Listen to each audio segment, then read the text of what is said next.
सो यार, कैसे हो आप लोग। फिर से स्वागत है आपका एक और कमाल के वीडियो में, जिसमें मैं आयरन मैन की कहानी से आपको रूबरू कराऊंगा।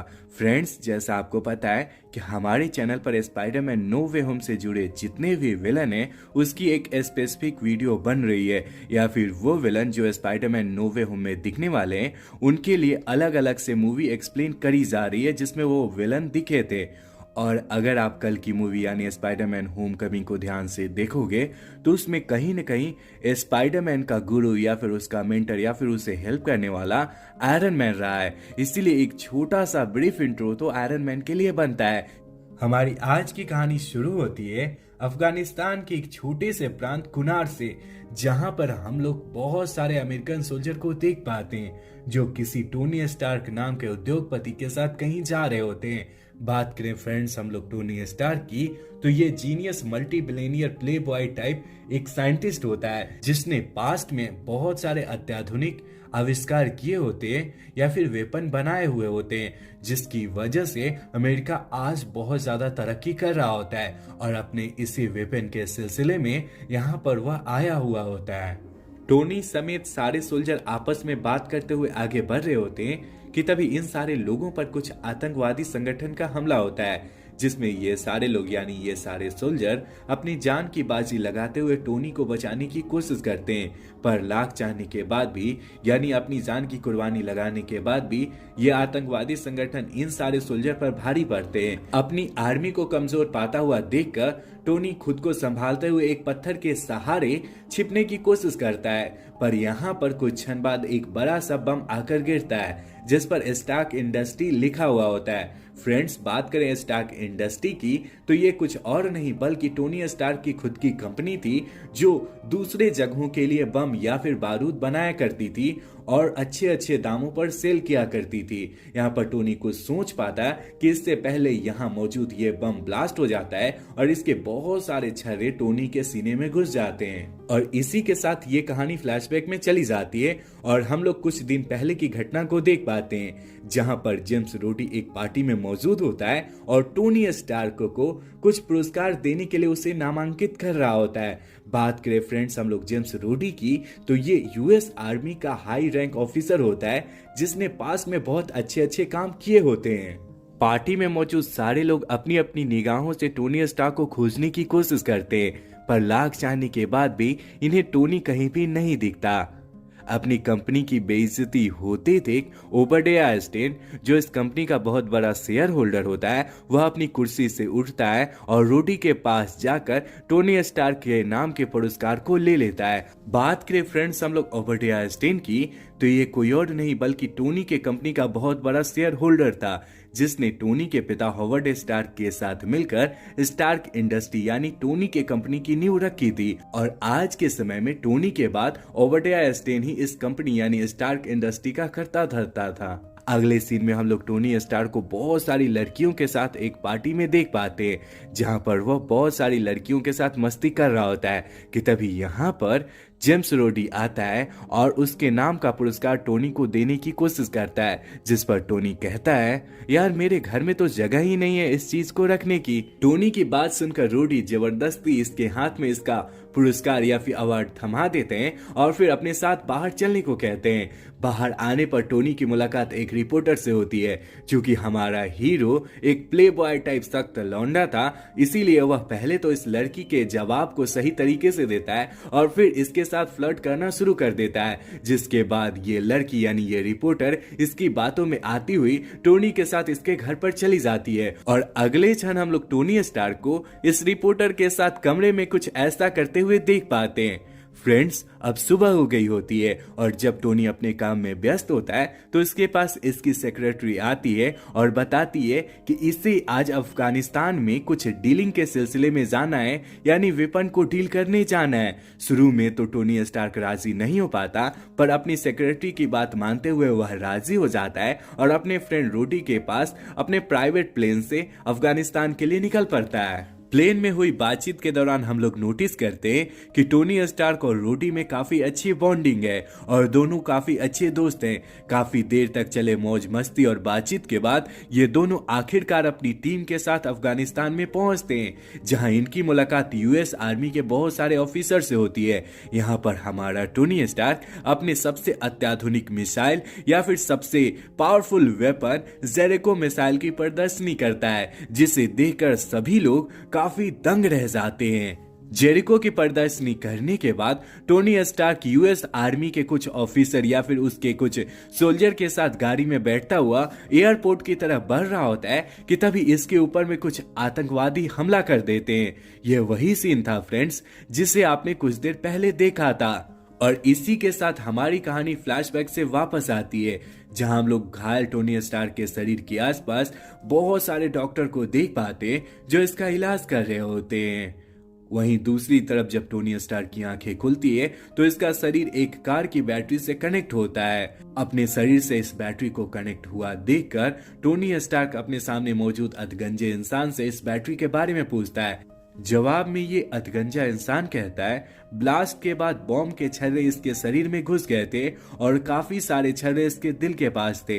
इसके शरीर में बैटरी से कनेक्ट हुआ इलेक्ट्रोमैग्नेट इसके छर्रे को इसके दिल के पास से आने से रोकता है, जिस वजह से टोनी की मौत नहीं होती है। अगर टोनी स्टार्क इस बैटरी को खुद से डिस्कनेक्ट कर देगा तो उसके शरीर में मौजूद सारे छर्रे इसके दिल के पास आ जाएंगे और यह दर्द से कराहता हुआ मर जाएगा।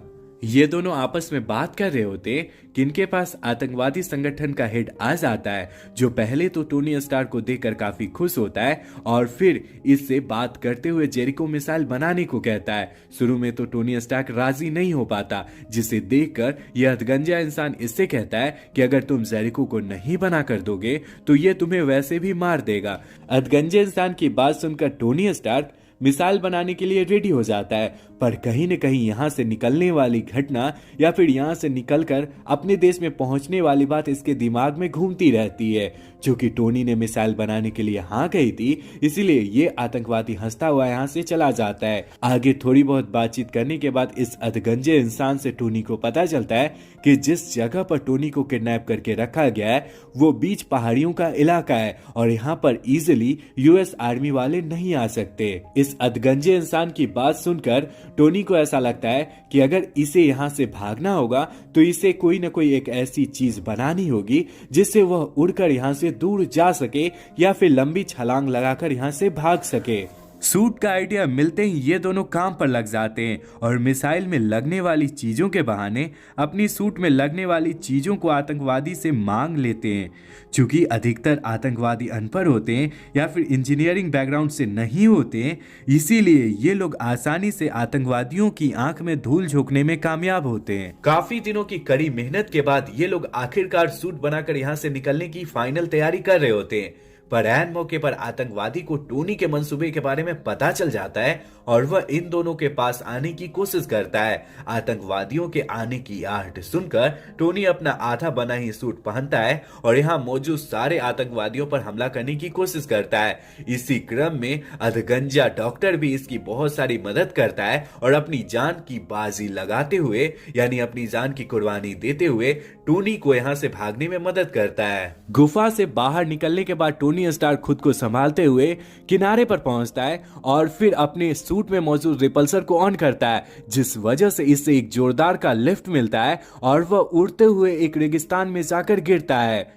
गिरने के बाद इसका सूट बुरी तरह से टूट जाता है, पर टोनी की हालत कुछ ठीक ठाक ही रहती है। जैसे तैसे करके टोनी खुद को संभालता हुआ दूसरे डायरेक्शन में बढ़ने लगता है, जहां पर यूएस आर्मी की नजर इस पर पड़ती है और कुछ इस तरह से हमारा टोनी स्टार्क यहां से यानी इस रेगिस्तान या फिर आतंकवादियों के संगठन से खुद को निकाल पाता है। घर पहुंचने के बाद टोनी की मुलाकात ओबेडिया स्टेन से होती है, जो जोर शोर से टोनी का स्वागत करता है। अपने सामने ओबेडिया स्टेन को देखकर टोनी इनसे कहता है कि मुझे जल्द से जल्द प्रेस कॉन्फ्रेंस करना है और मैं जल्द से जल्द लाइव आना चाहता हूं। टोनी की बात सुनकर सारे मीडिया को ओबेडिया स्टेन बुलाते हैं और फिर अपने सामने मीडिया को पाकर टोनी कहता है, मुझे अफगानिस्तान के बहुत सारे आतंकवादियों ने अपनी गिरफ्त में पकड़ रखा था और वो मुझसे जेरिको मिसाइल बनवाना चाहते थे। अब मैंने ये डिसाइड करा है कि मैं कोई भी वैसे वेपन को नहीं बनाऊंगा जिससे मास मर्डर हो सके, या फिर मैं उस डिपार्टमेंट को बंद करने जा रहा हूं जो इस तरह के वेपन को बनाते हैं स्टार्क इंडस्ट्री के अंदर। यहाँ पर आगे टोनी कुछ बोल पाता कि ओबाडिया स्टेन इसकी बातों को काटते हुए प्रेस कॉन्फ्रेंस में कहता है, टोनी अभी बहुत ही मुश्किल हालात से गुजर कर रहा है, उसके दिमाग में स्ट्रेस है और वह इसीलिए बहकी बहकी बातें कर रहा है। हम लोग कभी भी अपनी कंपनी को बंद नहीं करेंगे और ना ही ये वेपन बनाने वाला मैन्युफैक्चरिंग यूनिट बंद होगा। इतना कहने के बाद ओबाडिया स्टेन प्रेस कॉन्फ्रेंस को रद्द कर देता है और टोनी को लेकर दूसरे जगह पर पहुंचता है। यहाँ पर टोनी स्टार्क ओबाडिया स्टेन से अफगानिस्तान में हुई सारी घटना के बारे में डिटेल में डिस्कस करते हुए आयरन सूट के बारे में बताता है। आगे टोनी अपने द्वारा आर्क रिएक्टर बनाने वाली बात बताता है जो इसने अपने सीने में लगाई हुई होती है। बात करें फ्रेंड्स हम लोग आर्क रिएक्टर की, तो ये टोनी स्टार्क के शरीर में मौजूद एक टाइप का पावर सोर्स होता है जो इसके शरीर में मौजूद इलेक्ट्रोमैग्नेट को पावर दिया करता था, और इसी इलेक्ट्रोमैग्नेट की वजह से बम के छर्रे इसके दिल के पास नहीं आ पाते थे, जिस वजह से टोनी की हालत सही बनी रहती थी। फ्रेंड्स, ये आर्क रिएक्टर उसी कार वाली बैटरी का रिप्लेसमेंट था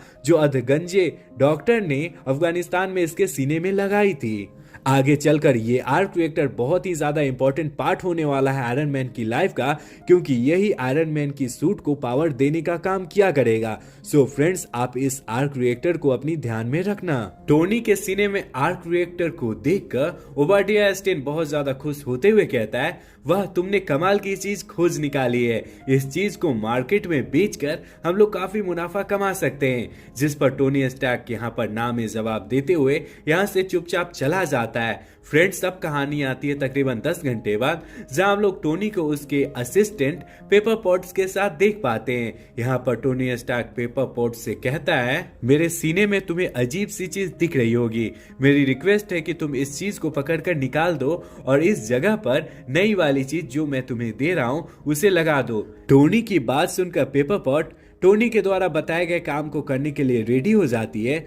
वहीं दूसरी तरफ वह इस आर्क रिएक्टर के बारे में ज्यादा से ज्यादा पूछती है, जिस पर टोनी स्टार्क वो सारी बात फिर से दोहराता है जो इसने कुछ देर पहले ओबाडिया स्टेन से कही थी। इसी क्रम में हम लोग अफगानिस्तान के आतंकवादियों को देख पाते हैं जो उस जगह पर पहुंचते हैं जहां पर टोनी स्टार्क का सूट क्रैश हुआ था। काफी देर तक खोज पड़ताल और इधर उधर जांच पड़ताल करने के बाद इन्हें टोनी स्टार्क का टूटा फूटा सूट मिलता है या फिर सूट का मलबा दिखाई पड़ता है, जिसे जोड़कर ये सारे लोग एक नई सूट बनाने की कोशिश करते हैं। दरअसल फ्रेंड्स, इन्हें ऐसा लग रहा होता है कि अगर टोनी ऐसा सूट बना सकता है तो ये सारे लोग भी इस सूट को दोबारा से रिपेयर करके एक जानलेवा मशीन या फिर हथियार बना सकते हैं। इसी क्रम में हम लोग टोनी स्टार्क को उसके लैब में देख पाते हैं, जहां वह ढेर सारी मेहनत करने के बाद अपने पुराने वाले सूट को अपग्रेड करते हुए एक नया सूट बनाता है। इसमें वह ढेर सारे अत्याधुनिक औजार या फिर रॉकेट को लगाता है और इस तरह का सूट बनाता है जिससे वह किसी भी दुनिया के दुश्मन से निपट सके। आगे वह अपने सूट में अपने घर के AI चार्विस को डाउनलोड करता है और फिर पूरी दुनिया की सैर पर निकल पड़ता है, यानी आसमान में उड़ने लगता है। काफी देर तक उड़ने के बाद टोनी स्टार्क अपने सूट में मौजूद चार्विस को कमांड देकर उसे और ऊंचाई पर ले जाने को कहता है। काफी देर तक ऊंचाई पर ले जाने के बाद अचानक से चार्विस यानी सूट का सिस्टम बंद होने लगता है और टोनी स्टार्क के सूट के बाहर में बर्फ जमने लगती है। दरअसल फ्रेंड्स, जैसे जैसे हम लोग ऊंचाई पर जाते हैं वैसे वैसे वायुमंडल या फिर आकाश का टेम्परेचर कम होने लगता है और यहाँ पर भी टोनी स्टार्क के साथ यही होता है। जैसे जैसे वह ऊपर जाता है वैसे वैसे इसका सूट ठंडा पड़ने लगता है और इसके सूट के ऊपर में बर्फ जमने लगती है। ठंड की वजह से इसका सूट पूरी तरह से बंद होने लगता है और टोनी स्टार्क दोबारा से नीचे गिरने लगता है। नीचे गिरने या फिर वायुमंडल में मौजूद गर्मी की वजह से टोनी स्टार्क का सूट दोबारा से गर्म होने लगता है और ऐन मौके पर जमीन को छूने से पहले टोनी स्टार्क का सूट ऑन हो जाता है, जिसके बाद टोनी स्टार्क खुद को संभालते हुए दोबारा से लैब में पहुंचता है। लैब में पहुंचने के बाद टोनी स्टार्क दोबारा से अपने सूट पे काम करना शुरू कर देता है। इस बार वह अपने सूट में नए नए एलॉय और नए नए तरीके के वेपन को डालता है, जिस वजह से इसका सूट इस कारगर हो जाता है कि वह अधिक ठंडी में भी ना जमे। लैब में ही टोनी की नजर पेपर पॉट्स के द्वारा छोड़े गए एक गिफ्ट पर पड़ती है। जब टोनी इस रैपर को खोलकर देखता है तो इसके अंदर में इसका पुराना वाला आर्क रिएक्टर होता है, जिसे कुछ देर पहले पेपर पॉट्स ने निकाला था। इस आर्क रिएक्टर को देखकर टोनी काफी खुश होता है और इसे एज अ शोकेस अपनी अलमीरा या फिर अपनी जगह पर रख देता है। अगले क्षण हम लोग टोनी को पार्टी में देख पाते हैं, जहां पर वह पेपर पॉट्स के साथ काफी देर तक मजे करता है, यानी डांस करता है। इसी क्रम में इसकी मुलाकात पुरानी रिपोर्टर से होती है। ये वही रिपोर्टर थी फ्रेंड्स जो इसे अफगानिस्तान जाने से पहले मिली थी। यहाँ पर रिपोर्टर की बातों से टोनी स्टार्क को पता चलता है कि जिस मिसाइल की डील करने टोनी स्टार्क अफगानिस्तान गया था, वो मिसाइल तो अब अफगानिस्तान में बहुत ही ज्यादा मात्रा में बन रही है। इस चीज को सुनकर टोनी स्टार्क को थोड़ा अजीब लगता है और वह तुरंत ही ओबाडिया स्टेन से इस बारे में बात करने की कोशिश करता है, जिस पर ओबाडिया स्टेन कहता है कि हाँ, मैंने ही सारी मिसाइल को वहां पर भेजी है। देखो यार टोनी, हमारा काम है बिजनेस करना और हम वो बहुत ही अच्छे तरीके से कर रहे हैं। तुम इस बात में ना पड़ो तो ज्यादा बढ़िया है। ओबाडिया स्टेन की बातें टोनी को खटकने लगती है और वह तुरंत से अपने लैब में जाता है और सूट बूट पहनकर उड़ता हुआ अफगानिस्तान में पहुंचता है और फिर यहाँ मौजूद सारे आतंकवादियों और फिर जेरिको मिसाइल को उड़ाता हुआ यहाँ से वापस से अपने घर पर पहुंच जाता है। पर घर पहुंचने से पहले टोनी स्टार्क अपने सबसे प्यारे दोस्त रोडी के पास फोन करके कहता है कि अफगानिस्तान में जो भी बम धमाके हुए हैं उसे मैंने करवाया है। अगर कोई भी मामला उठता है तो तुम अपने लेवल पर उसे सुलटा देना। जब अफगानिस्तान में धमाके वाली बात ओबाडिया स्टेन को पता चलती है, तब वह अफगानिस्तान पहुंचता है, जहां इसकी मुलाकात वही टेररिस्ट से होती है जो सारी चीजों को लीड कर रहा होता है। यहां पर इस टेररिस्ट को देखकर हम लोग समझ पाते हैं कि टोनी के द्वारा किए गए हमले में यह किसी तरह से जिंदा बच गया था। यहाँ पर इन दोनों की बातों से हमें पता चलता है कि इस आतंकवादी ने टोनी स्टार्क के पहले और दूसरे सूट को देखकर ये बात पता लगा लिया है कि टोनी स्टार्क ही आयरन मैन है। यहाँ पर आतंकवादी और ओबाडिया स्टेन के बीच में काफी देर तक डिस्कशन चलती है, जिसके दौरान ओबाडिया स्टेन टोनी के पुराने वाले सूट को अपने साथ ले जाने की मांग करता है, जिस पर यह आतंकवादी राजी नहीं हो पाता। आगे ओबाडिया स्टेन अपनी धूर्त बुद्धि और अपना दिमाग लगाते हुए इस आतंकवादी को मार कूच कर बेहोश करता हुआ टोनी स्टार्क का पुराना वाला सूट अपने साथ लेकर चला जाता है। वहीं दूसरी तरफ टोनी स्टार्क को यह बात पता चल जाती है कि उसका पुराना वाला सूट, जिसका नाम उसने मार्क 1 रखा था, वह अफगानिस्तान से चोरी हो गया है। इस बात को सुनने या फिर जानने के बाद टोनी को बहुत ज्यादा टेंशन होने लगती है और वह सारी बात पेपर पॉट्स को बताता है और ओबाडिया स्टेन पर कड़ी नजर रखने को कहता है। टोनी की बात सुनने के बाद पेपर पॉट्स जैसे तैसे करके ओबाडिया स्टेन के ऑफिस में पहुंचती है और वहां मौजूद कंप्यूटर के सारे डाटाबेस को अपनी पेन ड्राइव में कॉपी करने लगती है। इसी क्रम में पेपर पॉट्स को पता चलता है कि टोनी स्टार्क को अफगानिस्तान में किडनैप करवाने वाला कोई और नहीं बल्कि ओबाडिया स्टेन था। दरअसल फ्रेंड्स, ओबाडिया स्टेन की मंशा ये थी कि किसी तरह से वह टोनी स्टार्क को मरवा दे और फिर उसकी पूरी कंपनी या फिर उसकी पूरी संपत्ति पर अकेले राज कर सके। यहाँ पर पेपर ये सारा कुछ देख रही होती है कि तभी दूसरी तरफ से ओबाडिया स्टेन यहाँ पर आ जाता है। यहाँ पर पेपर पॉट्स अपनी सूझबूझ से अपने दिमाग को यूज करती हुई फाइल के कॉपी होने का वेट करती है और फिर ओबाडिया स्टेन को अपनी बातों में उलझाए रखती है। जैसे ही सारी फाइल कॉपी हो जाती है, यानी पेस्ट हो जाती है इसके पेन ड्राइव में, वह पेन ड्राइव को निकालकर यहाँ से जल्दी से निकल भागती है। पेपर पॉट्स के यहाँ से चले जाने के बाद ओबाडिया अपनी कुर्सी पर बैठता है, जिसके बाद इसे कंप्यूटर को देखकर ये बात पता चल जाती है कि अभी अभी पेपर पॉट्स ने इसके कंप्यूटर से सारी फाइल कॉपी करी है। ओबाडिया स्टेन के ऑफिस से पेपर पॉट्स निकल ही रही होती है कि इसकी मुलाकात एजेंट ऑफ शील्ड के एक बहुत ही high rank officer Phil Coulson से होती है। फ्रेंड्स, ये Phil Coulson agent of SHIELD का हाई रैंक एजेंट होता है और इसी की डर से यहाँ पर ओबाडिया स्टेन पेपर पॉट्स को नहीं रोकता। फ्रेंड्स, बात करें हम लोग एजेंट ऑफ शील्ड की, तो इसके अब तक 7 सीजन आ चुके हैं और इसका कनेक्शन मार्वल की बाकी मूवीज से भी है।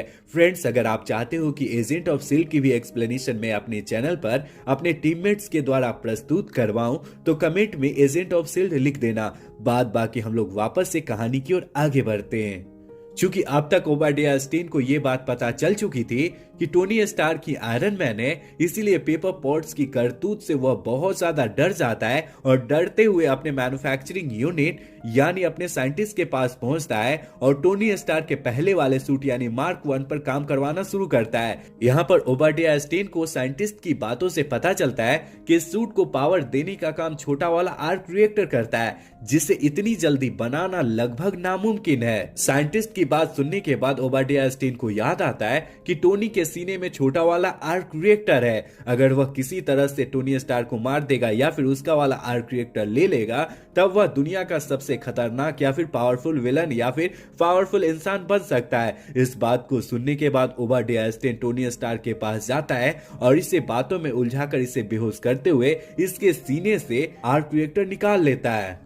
चूंकि टोनी के शरीर में बम के छर्रे अभी भी मौजूद होते हैं और जब ओबाडिया स्टेन इसका आर्क रिएक्टर निकाल देता है तो इसकी तबीयत खराब होने लगती है।